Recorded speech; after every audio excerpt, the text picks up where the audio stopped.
nibwo yatoboye aranganiriza arambwira ati ngiye kundeba sinjya nibabarira ati ntegereje ikintu kimwe kujya mu ijuru ati niyo mpamvu nsenga niyo mpamvu nkora mu mwuka niyo mpamvu nkora amasengesho akomeye yasengaga iminsi 21 ubwo bukanyica nkagira ngo azapfa mwari muzi ko mu buzima hari abantu usanga abantu bakwepa abantu atari uko babanga kubera ko amuzi ko nibatandukana aramubwiye ijambo ku buryo azarirwara iminsi 2 hari umuntu kubera ibikomere utajya ubura ijambo ribi yitwaza ndashaka kubatangaza muri aya materaniro na wa muntu waguye agahinduka pchondori mu mwuka Imana yamuvanayo ikamuha ubuzima bwinshi akongera agahagarara mu mwanya we nkuko yarahagaze mu mwanya we.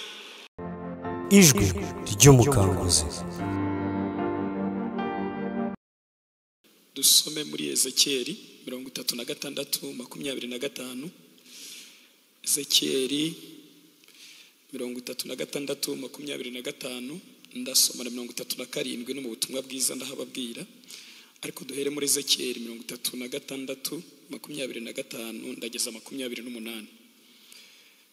25 haravuga ngo nzabanyanyagizaho amazi meza maze muzatungana mbakureho imyanda yanyu yose n'ibigirwamana byanyu byose nzabaha n'umutima mushya mbashyiremo umwuka mushya nzabakuramo umutima ukomeye nk'ibuye mbashyiremo umutima woroshye kandi nzabashyiramo umwuka wanjye ntume mugendera mu mateka yanjye mugakomeza n'amategeko yanjye mukayasohoza muzibera mu gihugu nahaye basogokuruza kandi muzaba ubwoko bwanjye nanjye mba Imana yanyu. Amen. Murongo wa 9 aravuga ngo maze arambwira ati hanurira umuyaga uhanure mwana w'umuntu maze umuyaga ubwiru umuyaga uti uku niko Umwami Uwiteka avuga ngo uturuke mu birere bine wa mwuka we uwuhe muri iyo mirambo ngwibeho nuko mpanura uko yantegetse maze umwuka ugira gute uyinjiramo nuko ibaho ihagarara ku maguru yayo yiremamo inteko nyinshi cyane. Amen. Bivuze ngo buri muntu wese yagiye mu mwanya we. Mu butumwa bwiza ko bwanditswe na Matayo 21 niho duhera tuze gusoreza muri Yohana ari naho tuvana intego y'amagambo tugiye kuganira. Matayo 21 ngewe ndasoma ku murongo wa 12 ngeze ku wa 14 nimugera mu rugo muze kwasoma hose. Matayo 21:12 kugeza kuri 14. Nuko Yesu yinjira mu rusengero rw'Imana yirukanamo abaruguriragamo bose yubika ameza bavunjaga ifeza n'intebe z'abaguraga inuma arababwira ati byanditswe ngo inzu yanze zitwa inzu yo gusengerwamo ariko mwebwe mwayihinduye isenga y'abambuzi. Nuko impumyi n'ibirema bamusanga mu rusengero arabakiza. Amen. Dusoreze muri Yohana ibice 10 n'umurongo wa 10 naho tugiye kuganira. Yohana tumwa bwiza ko bwanditswe na Yohana bice byaho 10 n'umurongo w'10 ndashaka mubanze muhagere kuko aha ni Yesu wivugaga. Noneho hari ahandi dusoma muri Bibiliya bagiye bamuvuga baramuhanura ariko ahangaha ni hari gutangira amakuru y'amashira kinyoma y'uwari we. Urumva rero inkuru itanzwe n'abandi bantu ishobora gutuba ariko inkuru ya nyirubwite kandi ibyo yivuga ari ukuri n'ukuri. Ndashaka rero tusomemo kano gace gatoya 10 n'umurongo w'10. Haravuze ngo umujura ntazanwa n'ikindi keretse kwiba no kwica no kurimbura ariko jyeweho nazanywe no kugira ngo zibone ubugingo ndetse ngo zibone bukeya. Muri Bibiliya y'izindi ndimi hari havuga ubugingo n'ubuzima ntabwo ari ubugingo buhoraho ariko hakazamo ijambo rivuga ngo ubuzima bwinshi. Uyu munsi rero ndashaka ko tuganira umwanya mutoya kuko amagambo tugiye kuganira arimo ibintu byinshi byo gusengera kurenza kuza kuvuga. Ndashaka tuganire ijambo rivuga ngo Yesu atanga ubuzima bwinshi. Nicyo tugiye kuganira cyangwa ubuzima bwinshi. Haleluya. Mu nkuru twasomye Yesu agera i Yerusalemu mu minsi ye ya nyuma ari hafi yo kujya ku musaraba ngo ducungure. Ahantu hambere yagiye kureba uko bihagaze ni mu rusengero. Ageze mu rusengero muriho muranyumva yatunguwe n'ibintu hasanze. Ntabwo ari uko yari abiyobewe, yari asanzwe abizi ko ibintu ari busange mu rusengero ariko biza kuba bimeze. Nimusoma muri Mariko muzasanga umunsi wa mbere yaraje yinjira mu rusengero, agezemo abonye akajagari karimo, nta kintu na kimwe yakoze. Uwo mwanya nta kintu yakoze i Yerusalemu, yahise asubira i Betaniya. Ariko kubera ibintu yari yabonye mu rusengero, ikintu cyose yahuye nacyo ku munsi wa kabiri avuye i Betaniya agarutse i Yerusalemu, ikitari kiri mu mwanya neza cyagize ibibazo. Icya mbere yahuye nacyo ni igiti cy'umutini, ngo yakigezeho, narasomye ndatangara, kandi hari mu gitondo, ashobora kuba yari yarayatariye. Ntago muzabisome namwe, ariko ashobora kuba yari yarayatariye kubera ibintu yaboneye mu rusengero, ntago mbizi cyari cyabaye. Ariko reba nawe umuntu ugiye gushaka ibyo kurya mu gitondo, ngo akigezeho asanga ni igiti cyiza gifite amababi meza, gisa neza, ariko ngo ashatse imbuto nicyo yari akeneye, ngo arazibura. Ahita umumaro kubera ibinyembaraga byakinjiranye. Imana ihabwa icyubahiro. Narivuze ngo Imana ihabwa icyubahiro. Haleluya. Ibyo ndumva mbisoje, ntabwo nshaka kuza gukirayaga cyane, ariko wacyegera, wanyura inyuma ugasanga igitagangurirwa cyanyuze inyuma kivanamo umuhore w'imbere, ikiri inyuma ni igishishwa kirimo kigenda kiyaga. Ariko isazi yapfuye kera. Muzi ibintu navumbuye, namenye yuko mu mwuka ibi bintu byose turi gukora, kuba Jean Paul ndi kuvuga ni ukuyaga, kuba umuntu yaza hano akaririmba nabyo ni ukuyaga, guhanura umuntu akavuga mu ndimi nabyo ni ukuyaga. Hari igihe umuntu ashobora kubikora ubuzima bwaragiye, kubera yuko ibi ngibi wabishobora ndetse wabikora, ariko Yesu ntabwo ashaka ko tubaho nta buzima dufite. Arashaka ko, Bibiliya yavuze ngo umujura ntazanwa n'ikindi keretse kwiba, kwica no kurimbura. Ariko njyeweho mu bintu bingira umwungeri mwiza, nazanywe no kugira ngo zibone ubuzima ndetse zibone bwinshi. Imana ihabwa icyubahiro. Haleluya. Kamvuga ibimenyetso bikeya simusiga, murumva ko ndimo ndigisha gake gake. Umukristo ugenda nta buzima afite, cyangwa umuntu witirirwa ubukristo ugenda nta buzima afite, ndavuga bikeya, ntabwo nza kuvuga amagambo aho byanditse kugira ngo tudatinda n'abende batabona umwanya wo kuvuga. Icya mbere, nta munezero w'agakiza wumva muri wowe. Ntawo. Iyo ubuzima ari bukeya, ntawo. Hari ikintu nigiye hano mu mujyi, umuntu wese wabaye marene mu mujyi, niyo umukobwa yaba yarakaye, amuhatamo ibyishimo adafite, aramubwira ati ariko seka abantu batagira ngo warwaye, ku buryo umukobwa, ariko wamureba inyuma ukabona nta byishimo yari afite. Kubera ko tubaho muri sosiyete idutegeka no kwigaragaza uko tutari, usanga n'umuntu udafite umunezero w'agakiza ashaka kugaragara ko afite. Ariko wajya mu isi y'umwuka ugasanga ntawe. Kandi navumbuye ikintu, aho ubwami bw'Imana buri haba umunezero w'agakiza, ariko abadayimoni bari haba kurakara, kubihirwa, gusharirirwa, kubaho umuntu abishye ashaririwe. Abasomyi ba Bibiliya muri hano, nimujya mu byakozwe n'intumwa mu bice byaho 8, muzasanga Filipo ageze i Samariya, ngo yasanze abantu baho batajya banezerwa, nta byishimo na bikeya, ngo abaganiriza ibya Kristo. Uko ibya Kristo bigenda byinjira mu buzima bwabo, ngo nabo babihaye umwanya bitega amatwi. Hari ibimenyetso byabaye. Icya mbere, ngo abadayimoni basohotse muri bo babwejagura. Mundebe hano babwira ikintu namenye. Nubona umukristo amaze imyaka myinshi mu buzima bw'agakiza, ukabona nta munsi n'umwe arishima ngo anezerwe, uzamenye ko afite abadayimoni nka bane. Kuko umunezero w'agakiza ku muntu ufite ubuzima bwinshi yahawe na Yesu ni itegeko. Haleluya. Haleluya. Kandi umunezero w'agakiza ntabwo ari uguhinduka agasazi, ntabwo ari uguhinduka umuntu wamwaye, ntabwo ari uguhinduka umuntu udafite ubwenge, ni ibintu biba birimo. Mu miraba ubu wumva, mu ntambara urawumva, uzamuka umusozi ukuruhije urawumva. Iyo rero utarimo, haba harimo nk'abadayimoni nka 3 cyangwa 4. Rero icya mbere kiranga umuntu wamaze gutakaza ubuzima bwinshi, nta munezero w'agakiza agira. Araririmba, araramya, ariko bikaba bya bindi byo kubyihatamo. akajya bihatamo ariko nta munezero w'agakiza. Ariko mu bintu bigaragaza umuntu ufite ubuzima bwinshi aranezerwa, agira umunezero w'agakiza.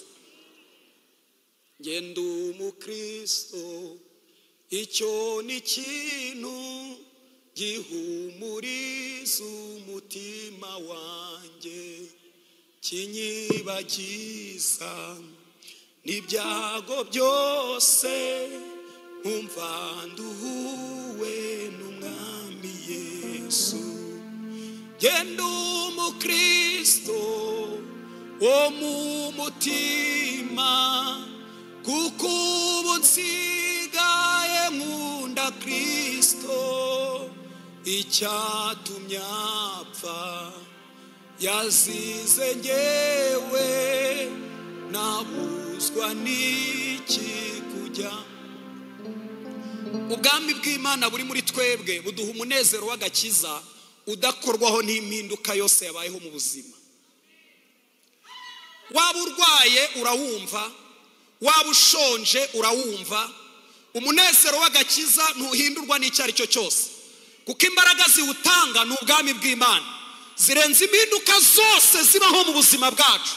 Iyo rero umuntu atumva umunezero w'agakiza aba arwaye, aba arembye, aba ari ndembe.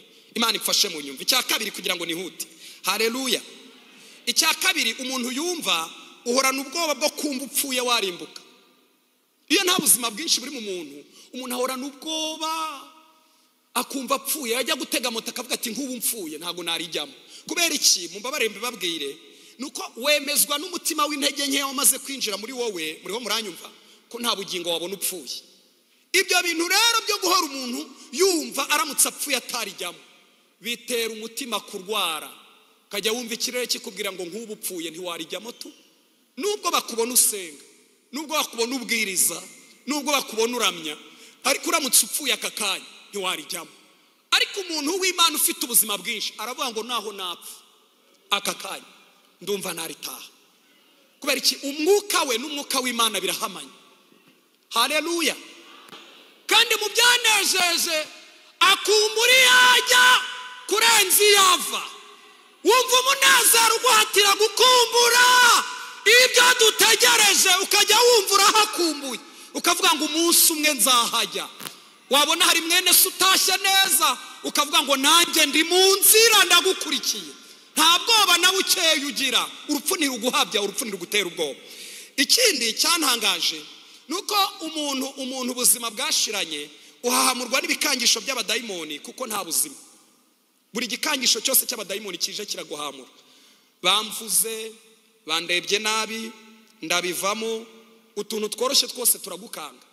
Nari mo nsoma Bibiliya naje gusanga uyu muntu akunda amateraniro ya Yezebeli cyane. Umuntu udafite ubuzima bwinshi afashwa n'amateraniro ya Yezebeli. Ko Yezebeli agira iterabwoba gusa, ndakwica, ubugingo bwawe ni ntabuhwanye, Imana zibimhore ndetse bikabije. Uhora uhamurwa n'abadayimoni. Ariko iyo ubuzima ari bwinshi bawumva umeze like ego, umeze nk'igisiga kiri hejuru kigenda hejuru. Wumva ufite imbaraga ugenda hejuru. Imana ifashe muze kunyumva mu izina rya Yesu. Haleluya. Iyo rero bitinze ubuzima bugakomeza kuba bukeya, hari igihe Satani atangira kugukoresha gahato. Usubira mu buzima bwa slave, bwa gahato. Hari abasubira kureba porno kandi atarajyaga zireba, yari yarazivuye kubera ko nta buzima afite ushobora kubikontorora. Hari abantu basubira mu by'amoko, babivuze, kurara amajoro kuri za filime, ugasanga umuntu kurareba filime amasaha 8 ariko ntanafite n'uburenganzira bwo kwiyambura. Nzi umuntu wigeze kunganiriza arambwira ati gendeba filime ku kigero niyo ndi kurya ntabwo njya ndi kureba mu biryo. Ati wabiterekaho nkarya ndi kureba filime, ati ku buryo n'ibiryo binshika bikagwa hasi singire n'umwanya wo kureba ko byaguye hasi. Umuntu asubira mu buretwa ukongera gasubira. Kandi munyemerere mbabwira ikintu gikomeye, buri muntu wese uri hano afite imigozi yamubasha vuba. Hari imigozi kwegereye yakubasha vuba, hari ibintu bikwegereye byakubasha vuba. Umuntu rasubira muri ubwo buretwa ugasanga nyine umuntu atangire kongera kubika inzika, kubabarira byabaye ingume, bikaba kajagari. Ariko hari ibintu nakunze, Yesu ashimwe. Haleluya. Haleluya. Imana inganiriza aya magambo yarambwiye ngo irashaka kuguhera ubuzima bwinshi muri aya materaniro. Niyo navuga icyo ngicyo, Imana irashaka kongera kuguhera ubuzima bwinshi muri aya materaniro. Muvuge ngo amen. Mwongere ngo amen. ni ukuri Imana irashaka kongera kuguhera ubuzima bwinshi muri aya materaniro. Uyikorere, ubwirize, uhanure, uvuge Imana, uyiramye, uyiririmbire, ariko wumva ubuzima burimo. Kandi atari ubuzima bukeya, wumva ubuzima bwinshi burimo. Imana imfashe mu nyumve mu izina rya Yesu. Haleluya. Bibiliya igaragaza ko hari ahantu hatatu Imana itanga ubuzima bwinshi mu muntu. Kugira ngo bibe byuzuye, ni ahantu hatatu Imana itanga ubuzima bwinshi. Ahambere ni mu mwuka. Mu mwuka ni ahantu umuntu asabanira n'Imana. Iyo hari ikibazo Imana ikivanaho, muriho muranyumva, ku buryo wumva usengera uvuganira n'Imana munsi y'amarembo, munsi y'ijuru rikinguye, ukumva nta kantu karimo, ukumva si ugushushanya, si ukubyiyitirira, ukumva ubuzima burimo, ku buryo uyihamagara nayo ikaguhamagara. Hagati yanyu n'Imana haba ari communication, haba hari ubusabane budafite icyasha, budafite ikibazo, budafite uburwayi. Uvugana n'ijuru naryo rikakubwira ngo wi, nawe ukaribwira ngo wi, ukaryitaba amasaha yari yo yose. Imana ihabwa icyubahiro. Aho ni ahantu hambere Imana itanga ubuzima bwinshi, kandi ubwo buzima buraryoha. Ubuzima bwo kubaho wumva Imana nayo ikumva ni ubuzima buryoha. Reka ne gutinde. Aha kabiri Imana itanga ubuzima bwinshi ni mu gice cyitwa amarangamutima. Muvuge ngo amarangamutima. Amarangamutima hararwara ndetse hakaremba. Ugasanga umuntu afite ibihe byiza byo mu mwuka, avugana n'Imana, anezererwa Imana, afite indi mishya, akorera n'Imana cyane, ariko amarangamutima yarabishye, yarabihiwe, yarasharira. Kandi mu bintu navuze nzongera gusubiramo, mu bintu bibiri bitera amarangamutima kurwara umuntu wese wahuye nabyo, keretse uw'Imana yahaye ubuzima bwinshi ikamukiza, biragora cyane ko amarangamutima atarwara. Icyambere, Imana ifashe muze kunyumva, haleluya, ni ukujyanira abantu urukundo rwinshi bakakwakiriza urwango bateguye neza. Iyo uje ukaza ukavuga uti Jean Pierre I love you, Jean Pierre akakubwira ati ndakwanga ku rwego n'inyama yanjye kwanga, urapfa.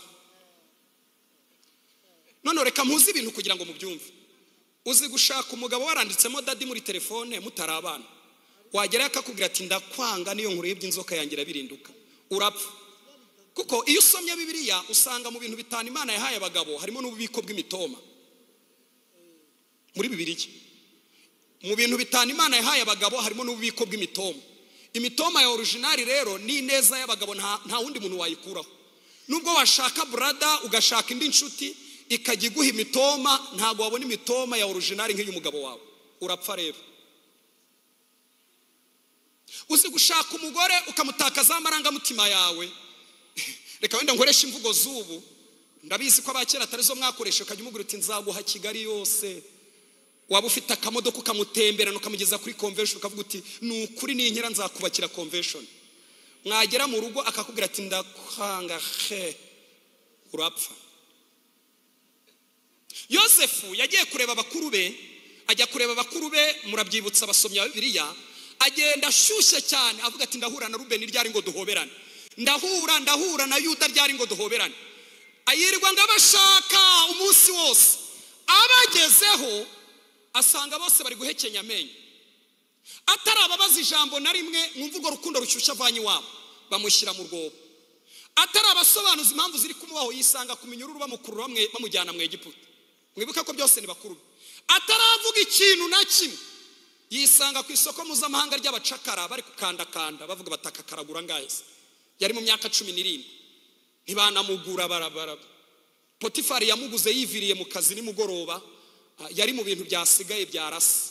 Aravuga ataka ngaka urabona ko gasa neza, ugatumye kakumva. Bure ntabwo yamuguze kubera urukundo, yamuguze kubera umugambi w'Imana wari kuri Yosefu. Arangije arakagura, kageje mu rugo baramubeshyera, yisanga muri gereza. Muri gereza niho yavugiye igikomere cye. Yaravuze ngo iwacu niho banyibye kandi nta n'icyaha nakoze, niwe kuvanga ibi bintu byose ndimo nagaherere. Ubu ndazira ko najyaniye urukundo bakuru banyu bakanyakiriza urwango, urapfa. Muriho muranyumva? Uzi kujyanira umuntu urukundo waruteguye ugasanga kwakirije urwango yateguye.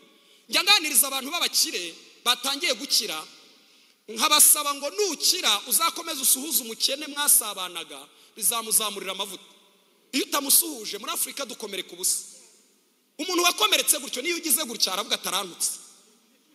no kumuha igitenge bisaba kwitwararika. Ushobora kukimuha atarankuburiye kunansuzugura. Hari igihe umuntu agenda ariko nta buzima afite. Imana ifashe mu nyumva. Kamvuga icya kabiri kugira ngo nihute mvuge icya gatatu. Nsoze mukozi w'Imana akomerezeho. Haleluya. Icya kabiri gikomeretsa, Yesu ashimwe, ni ukuvuka mu muryango wakomeretse nawe bakaguha. Ambwira ikintu gikomeye, arambwira ati bavuga ko data roga, ati na mama araroga, ati ntabwo nzasubira muri famiye iroga. Arambwira ati Jean Paul, ibintu byose umbwira ndabyemera ariko sinzasubira muri famiye iroga. Ndamubaza ni none se uzabatumira mu bukwe? Ati bazumva ngo narabyaye. Hari igihe umuntu avuka muri famiye igoye, papa akaba ari umusinzi rwimbi. Noneho n'abana muzabarebe nk'abana biga muri segonderi, njya mbibaganiriza. Hari igihe usanga umwana yikoreye ibibazo by'iwabo no kwiga bikamunanira. Yaba yicaye akaba ari kureba se ari gutuka mu mati, tuka kijapa. Nawe mwarimu yamwigisha byose bicika, byose bigenda. Muriho muranyumva? Ugasanga yarakomeretse, ugasanga yarangiritse, ugasanga ubuzima bwe bwarangiritse. Muvuge ngo niko bigenda.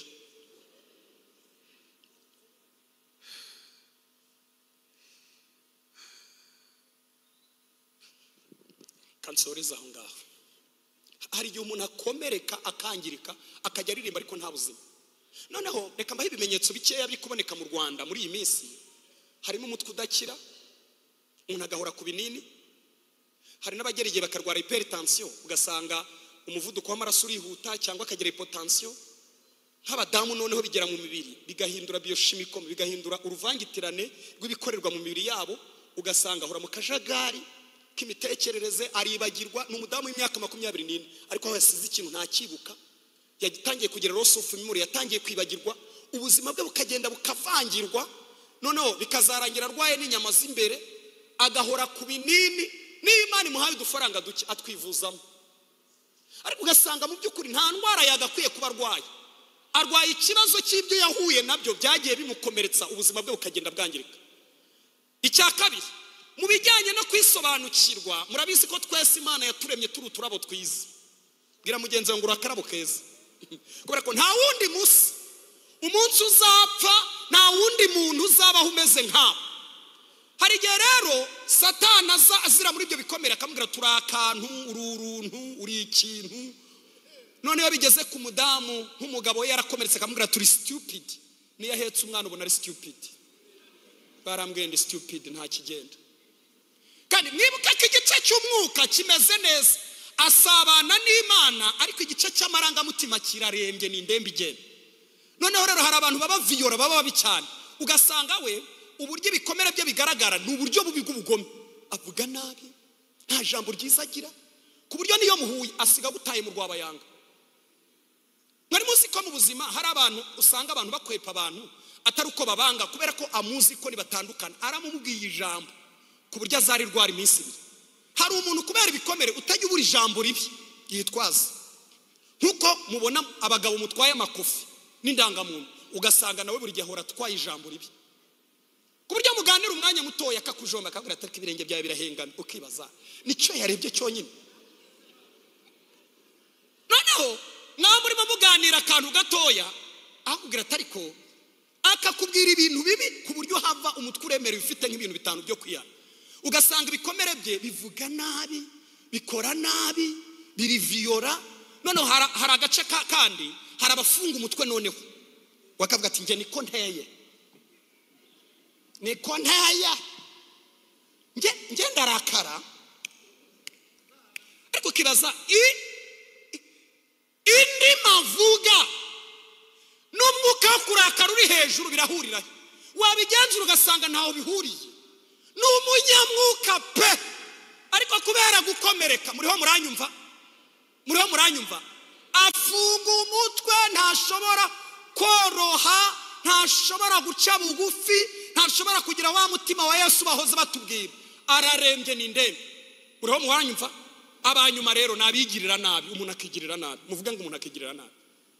Mu ndebe hano baho ubuhamya butoya cyane, nishaka mite nsenga. Uko Yesu yambwiye ngo muri aya materaniro araza gutangira mu buzima bwinshi. Yabikoze ntaraza, abikora nahageze, arakomeza kubikora. kandi dukeneye ubuzima bwinshi mu izina rya Yesu. Nabanye n'umuntu n'uyu munsi turi inshuti, tujya gutandukana namusabye ko ubuhamya bwanjye azajya butanga, akamvuga n'izina nanjye nkatanga ubwe nkavuga n'izina, ariko nta zina rye ndi buvuge. Naje gusanga ibyo twavuze byo kuvuga amazina atari byo, nta zina ndi bubabwire. Twarabanye mu nzu tukirangiza kwiga, mu kubana mu nzu mu ndebe hano babwira ikintu cyankomereye. Iyo namusigaga nge nta kazi nari mfite, we yari afite akazi. Iyo namusigaga yatekaga umuceri ukazana uruhumbu akawurya wabaye uruhumbu. Nyuma ndamubaza kubera iki wigirira nabi, arambwira ati n'indwara nzivuza. Niko yambwiraga buri gihe, n'indwara nzivuza.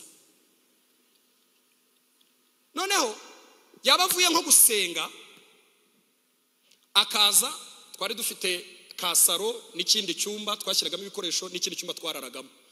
Ninjye wakoropaga, ninjye wasasaga. Gusasa yari yarambwira ati njye ntabwo nshobora kubikora. Iyo namusigaga twagiraga amashuka menshi, nasangaga yiyorose eswime murayizi, niwe yiyorosaga. Hamubaza kubera iki utiyorosa amashuka, ngo njye ngo ntabwo ndi mu isi ngo nigirire neza. Noneho ndababara cyane, muriho muranyumva, ndababara agahinda karanyica. Noneho umunsi umwe, muriho muranyumva, nkora ikintu cyiza gikomeye. Murazi ijoro ndimo muhugura tugeza saa 9, ahaguruka nta jambo na rimwe ambwiye. Ubwo buranyica, naramuganirije babaho gutya, bigenda gutya, akajya ndeba atya. Saa 9 zigeze arahaguruka ahita ajya kuryama atamvugishije. Hariho n'igihe inkweto yaziryamanaga nkazimuvanamo, kandi ni umunyamwuka. Amasengesho asenga sinshobora gupfundura urushumi tw'inkweto ze.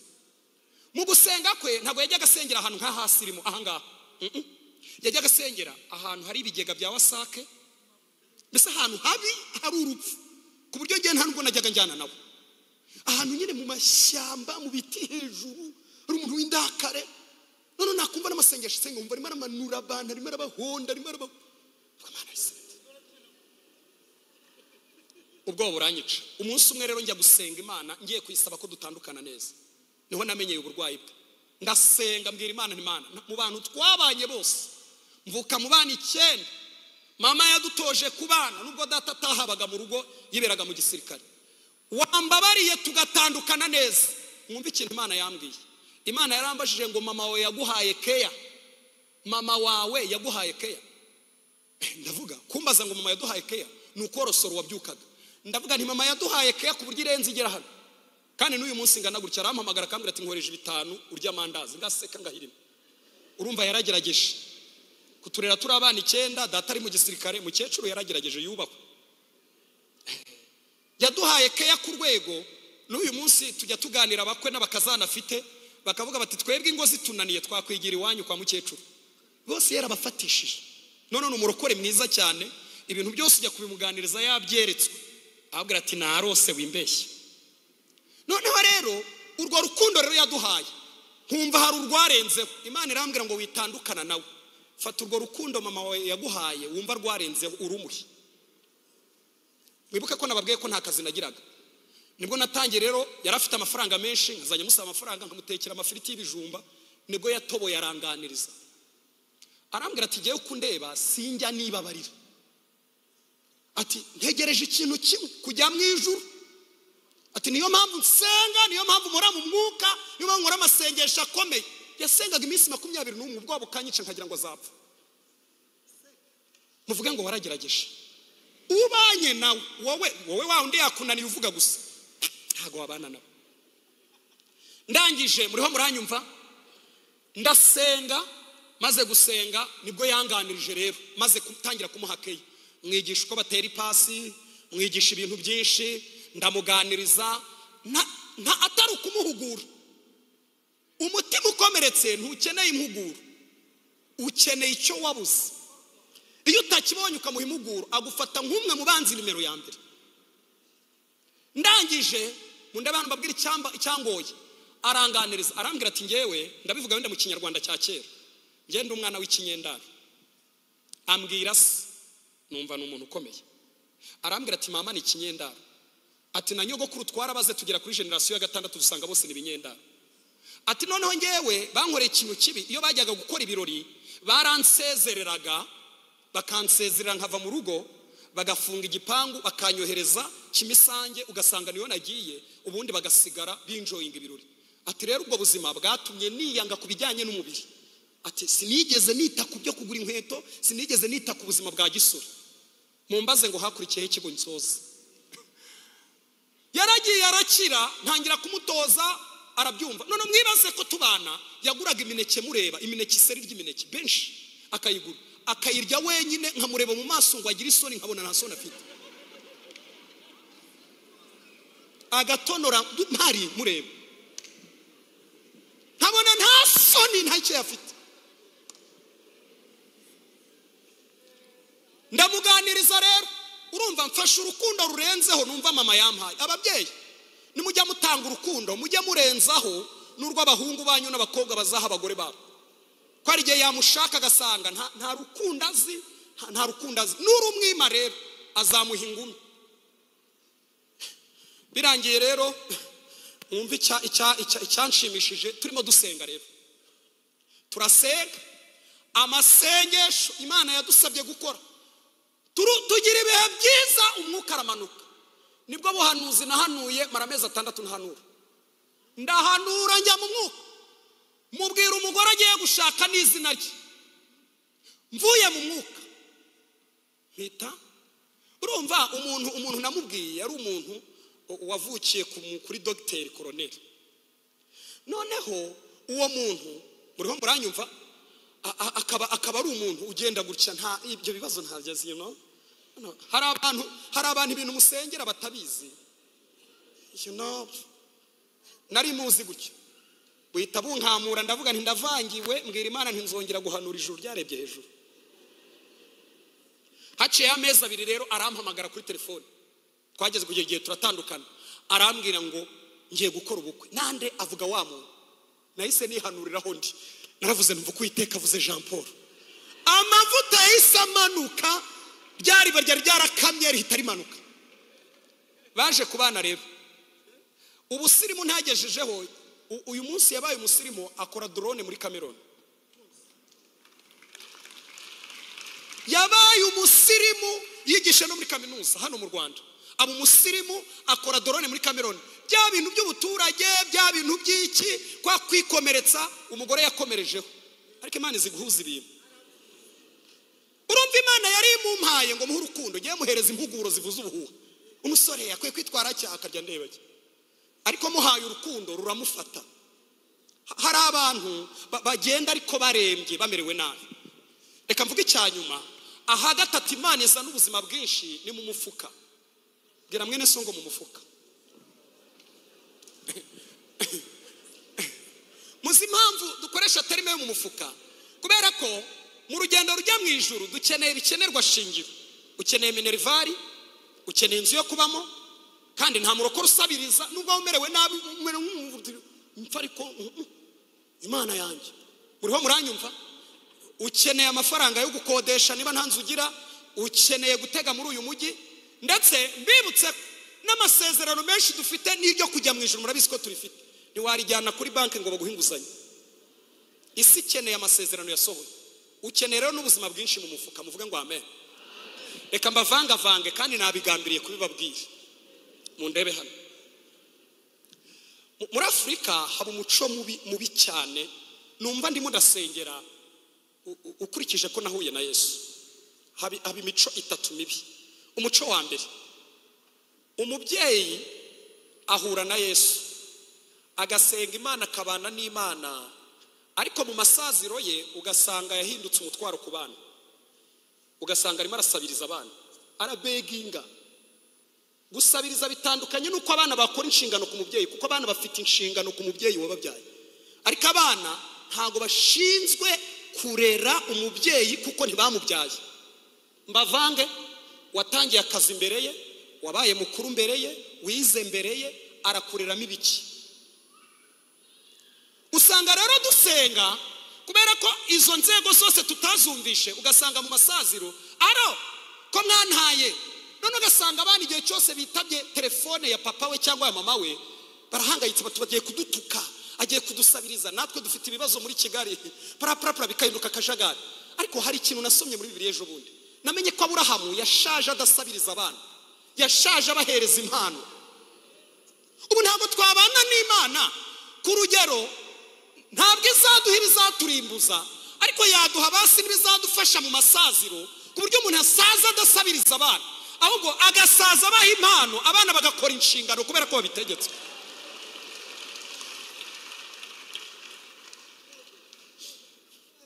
Yewe ndi umwadeperi kuva ku myaka 4, maze imyaka irenga 30 muri adeperi. Hari ibintu kera twasengeraga ariko naje gusanga bidakora, bituma abantu bateka umutwe ngo naho ibindi wabireka Mana ukampindura igikoresho cyawe ukazama n'iherezo ryiza. Uzarya iki kuzahanura ubuhanuzi buvangiye, kuziri gushushanya muri Kigali? Ukeneye guhinduka mu myumvire. Niba ari akazi gaciriritse jya kugatangira none. Wikwihindura umuntu uri smart ngo amavuta yanjye ngo ntiyajya gukata ibyondo. Kata ibyondo, aho bakatira ibyondo niho haza umubosi wavuye mu gukata ibyondo. Kata ibyondo, ejo bundi uzava mu gukata ibyondo Imana ikuzamura, niba ari ryo rembe Imana yashaye kucamo. Ariko usanga abantu basaza baruhanya hano muri Afrika. Aro mwabana mwe ko mwantaye, ukibaza baramubyaye cyangwa ni wowe babyaye. Maze no kuvumbura ikintu, iyo uri umusaza ushaje abana baza kugusura ukabaha impano, urubaho. Nabuzukuru baravuga ati tujye kwa grandpa afite imineke sha, uyu byadutekeye inkoko, ariko ntacyo ugira. Abana bavuga ati tujye gusura nyoko, oya tujyane ku byicundo. Ariko ntabwo twageze ahantu Imana imwakurira abandi, ahantu ntabwo Imana ihamwakurira abandi. Nta masezerano y'ibizaba Imana itanga, nta mirimo Imana ihakorera. Imana mwaje gusenga ntabwo ari Imana irema ibintu bikomeye, ntabwo ari Imana ikingura imiryango, ntabwo ari Imana irema ibitareho bikabaho, ntabwo ari Imana igirira neza abantu. Navuze ngo ndashaka kubavanga ariko ndabagarura. Ntabwo ari umuco mwiza niba dusenga Imana. Munyakire kandi muri Kristo Yesu. Ntabwo nshaka kubasenya pe, I'm sorry, very sorry. Ariko ndashaka ko basi generation barimo bazasaza badasabiriza abana. We uzasaza abana bakora inshingano kuko barazitegetswe. Niba bakubakira inzu bayubake, niba baguha ibyo, kandi nawe wa mwana we hari inshingano ugomba gukora ku mubyeyi kuko yarakubyaye. Ariko ntabwo umubyeyi akwiye guhinduka stress. Icya kabiri nabonye, uzi gusaza akaba ari bujya gukora imirimo y'abantu bafite imbaraga. Ugasanga umuntu arashaje akajya guhinduka umuzamu wa butike. Uzi imyaka 65 muri Afrika ukajya guhinduka umuzamu wa butike. Iyo ugiye guhinduka umuzamu wa butike usinzira abajura bataraza, kubera imiruho twabayemo. Ubu gisinzira abajura nta ngobere bakaza, n'umuvi yuje ushobora kugutembana. Ariko namenye yuko mu bintu Imana ikora ishobora kugushajisha neza, ugashaje ufite amavuta meza y'Imana, ariko kanasaza utajya gukora imirimo ifite ingufu wayikora ukiri muto 17, 20, 25. Ariko hari imirimo itagenewe umuntu ushaje. Ubu mbabwiye agahinda nagize ngiye kubera ko mwivuga ubutumwa ryanjye ngenda, nahirutse kujya ahantu nsanga nta muti haba igare, ntwarwa n'umusaza. Ntago nari namurebye mu maso, nari ndi kwiruka nshaka kujya gufata imodoka kuri kaburimbo, namubwira ntwara ku igare, arantwara. Ariko uko anyonga igare, murabizi iyo umuntu asaza agira icyo bita inkoyoyo, amagufa yahanashiraho, noneho yagira gutya nkumva n'umuntu mukuru. Ndamubwira ntihagarara kuko igare ndarizi. Murebye mbona arashaje, umwuka arambwira ati uramuha 200 mwavuga cyangwa uramuha 5.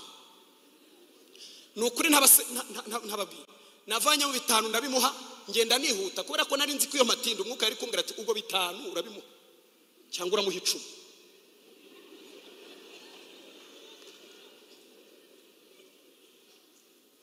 Reba umuntu w'imyaka hafi nka 60 ari kunyonga igare. Ariko Imana, haleluya, haleluya, haleluya bene data, Imana ifite imbaraga zo kuzana ubuzima mu mufuka. Babwira ikintu cyamfashije, namenye ko muri Bibiliya Imana ishobora kuguhiriba utarwanira n'undi muntu wese, ikariha umuryango ku buryo mutarirwanira. Ndimo ndarisengera. Namenye ko Imana yaguhiriba bidafite competitors, bidafite abantu muhangana. Mwibuke Ishimayeli ageze mu butayu bw'i Berisheba, nasomye Bibiliya, Iseri yamuhaye imvumba cyangwa akajerekani k'amazi, ngo uko batembera ubutayu y'amazi arabashirana, ngo bamushyira ahantu warasa umwambi ngo adashaka kubona apfa. Ariko ngo Imana iramuhamagara aramubwira ngo umva haga, numvishe ijwi ry'umwana. Kubera iki Imana imwumvise? Ni isano afitanye na Aburahamu w'Imana. Haleluya. None imwereka iriba bisobanuye iki? Nashaka kuvoma arajya kuvoma saa 4, nashaka kugira uwaha aragira uwaha. Reka mabwire, dukeneye ubuzima bwinshi kugira ngo tuve mu buzima bwo kwizenguruka. No mu bintu bitera inzangano nuko tubaho ubuzima bwo kwizenguruka. Usanga umuntu acuruza abana banjye, umugore wanjye, urugo rwanjye, akazi kanjye, abaturanyi banjye, ugasanga kuva nabaho nta n'umuntu ndarihira TVET, ishuri rya TVET. Kandi Bibiliya iravuga ngo ukunda ubugingo bwe azabubura, ariko utanga ubugingo bwe ku bandi azarushaho kubugabana. Ni nayo mpamvu ubona abantu bashima hano, ukabona abantu barashiririye. Haleluya. Ndashimira Imana ko nari umuceri ngahaga, ariko kubera ko nta muntu n'umwe araha, nta wamufasha kuva ngo amen. Ntawe. Abantu bose bareba nk'abapolisi abasibura yagaburiye nde. Kubera ko ntituragira ubuzima bwinshi ngo dutange n'umusaga, ariko dukeneye iriba ku buryo uvomaho ugahaho n'abandi. Kugira ngo nsoze rero dusenge. Haleluya. Haleluya. Ndashaka gusoza. Bibiliya igaragaza Abisiraheli, niho nsoreza dusenge. Igaragaza Abisiraheli, nimubasoma neza muzasanga Imana yongeye kubaho ubuzima bwinshi kandi barabugira. Imana yaguha ubuzima bwinshi ukabugira. Haleluya. Bibiliya ivuze ngo iki? Iravuze Ezekiel arimo ahanura Abisiraheli bataye ibyiringiro, bagera ku rwego Imana irabakumbura, iravuga ngo Yakobo yaranzinutswe habe no kuntakira. Noneho Imana ifata umugambi y'ubwayo batabigizemo uruhare. Nibwo Ezekiel yatangiye guhanura, aravuga ngo ngiye kubogesha amazi meza. Urumva ahantu Imana ihereye? Ngiye kubogesha amazi meza, mbakureho umwanda wanyu wose, nzabaha umutima mushya, mbahe n'umwuka mushya. Nindangiza mbakuremo umutima ukomeye nk'ibuye, mbahe umutima woroshye nk'inyama. Imana iravuga ngo icyo gihe muzaba ubwoko bwanjye, nanjye nzaba Imana yanyu. Haleluya. Muri 37 rero niho ngeze, naho nsoreza kugira ngo dusenge. Haleluya. Imana imanura Ezekiel ngo imwereke abo bantu biravuga. Ezekiel amanuka ahagarara mu kibaya. Abitegereje Imana iramubaza ngo aba bantu bakongera kubaho, aya magufa yakongera kubaho? Muzi ikintu yasubije Imana? Yaravuze ngo mwami Nyagasani, mundabe hano babwire ibintu tureba tukabona bidashobora kongera gusubirana ubuzima bwinshi, ntabwo ari ko Imana ibibona. Ndashaka kubaha itangazo muri aya materaniro. Na wa muntu waguye agahinduka pyondori mu mwuka, Imana yamuvanayo ikamuha ubuzima bwinshi, akongera agahagarara mu mwanya we nk'uko yarahagaze mu mwanya we. Na wa muntu bajyanye muri gereza bagafunga, Imana yamusanga ikamuha ubuzima bwinshi. Muriho muranyumva? Nubwo amategeko y'ibihugu atamubwira ngo genda, umunsi wo gutaka azazamuka afite ubuzima bwinshi. Uvuga ngo Imana irabishoboye. Mushiki wanjye mwene data, Imana yaguha ubuzima bwinshi muri aya materaniro. Imana itegeka Ezekiel rero guhanura, arahanura. Ngo arahanura, agihanura, ariko nakunze Imana ngo imbaraga ziramanuka muri icyo kibaya. Haleluya. Hatangira kubaho ibimenyetso bikomeye. Igufa risanga iryaryo, rirarimenya risanga iryaryo.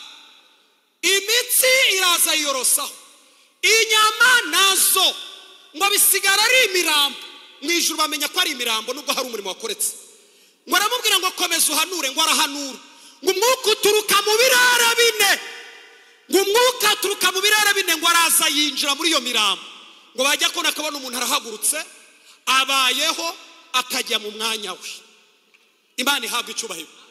Ndashimira Imana ko ifite imbaraga muri aya materaniro zakuzanira ubuzima bwinshi. Nubwo umubi yabyibye kubera amateka, nubwo Satani yagiye abitwara, ariko Imana yaguha ubuzima bwinshi ukongera ugahagarara mu mwanya wawe.